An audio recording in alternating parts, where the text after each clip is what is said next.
Muitas pessoas dizem que o Deus do Antigo Testamento era mau e que costumava castigar as pessoas de uma forma muito cruel.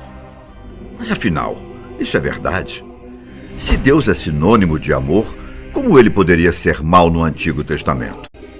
Muitos teólogos dizem que o Deus do Antigo Testamento passa a impressão de ser violento, vingativo, misógino, genocida étnico, orgulhoso, controlador, entre outras críticas consideradas pesadas.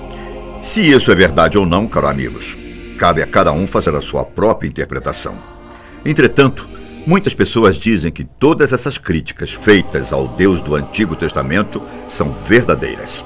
Mesmo essas pessoas sendo cristãs. Mas afinal, esse Deus era mau? Eu vou citar algumas passagens do Antigo Testamento para que vocês tirem suas próprias conclusões. Em Números 15, 32, 36, Deus afirma, através de Moisés, que manda apedrejar até a morte qualquer pessoa que pegue lenha no sábado.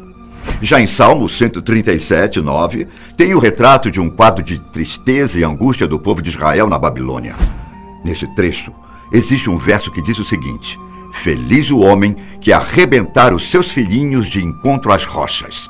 Em Êxodo 21, 20 e 21, é dito que com a aprovação divina, um escravo pode ser surrado até a morte, sem punição para o seu dono, desde que o escravo não morra imediatamente.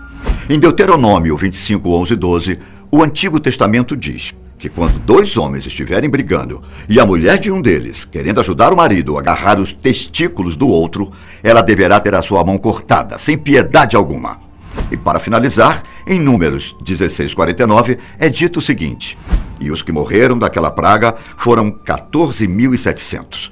Foram os que morreram pela causa de Coré, fazendo referência à praga divina que foi enviada.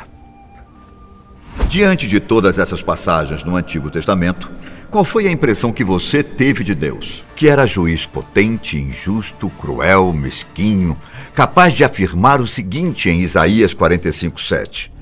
Eu formo a luz e crio as trevas, faço a paz e crio o mal. Eu sou Jeová, que faz todas estas coisas. Marcião achava que esse Deus não poderia, de forma alguma, ser o mesmo Deus Pai de Jesus Cristo. Tentando ser coerente ao seu pensamento, ele rejeitou a Bíblia judaica como uma escritura sagrada. Sua teoria foi denunciada e Marcião foi excomungado pela Igreja Católica. Resumindo, a teoria diz que o Pentateuco não foi escrito por Moisés, e muito menos no seu tempo, mas sim cerca de 500 a 1000 anos após a sua morte. Sendo assim, segundo a teoria, os primeiros livros do Antigo Testamento foram escritos por pessoas aleatórias que não eram inspiradas por Deus, tornando a veracidade do Pentateuco uma farsa. Será que é por isso que o Deus do Antigo Testamento era tão cruel com seus filhos? Existem outras explicações para a crueldade de Deus. Muitos ateus questionam o seguinte: se Deus é tão amoroso, por que no Antigo Testamento ele mata pessoas ou mesmo incentiva seu povo a cometer o genocídio? Segundo muitos religiosos, Deus é amoroso, mas também é muito severo em suas ações. A história do dilúvio, por exemplo, representa a severidade de Deus, mas também mostra toda a sua bondade ao salvar a humanidade da destruição completa, poupando a vida de Noé e sua família. E aí, essa explicação é coerente para você?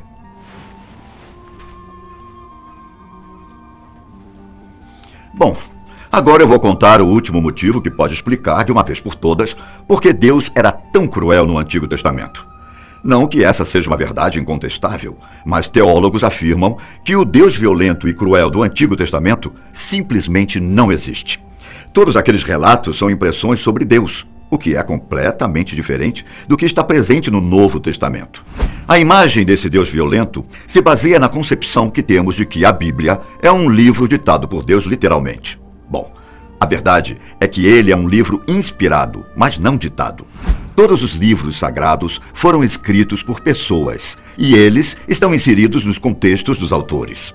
Ao longo da história, o povo de Israel pode ter entendido que Deus matava seus inimigos, e assim foi colocado nas Escrituras. Porém, com o passar do tempo, descobriram que as coisas não eram bem assim, que Deus era autor da vida, e a morte era algo completamente normal. Uma coisa é certa: ao ler uma obra como a Bíblia, É preciso sempre adaptar-se ao nível cultural e moral da época. Se isso for feito, as passagens que deixam as pessoas horrorizadas serão lidas com seu contexto histórico, dando outra impressão do Deus do Antigo Testamento. Lembrando que todas essas explicações que eu citei são apenas teorias que não devem ser consideradas verdades absolutas. Cada um interpreta de uma maneira, e eu estou aqui apenas para tentar esclarecer as coisas para vocês.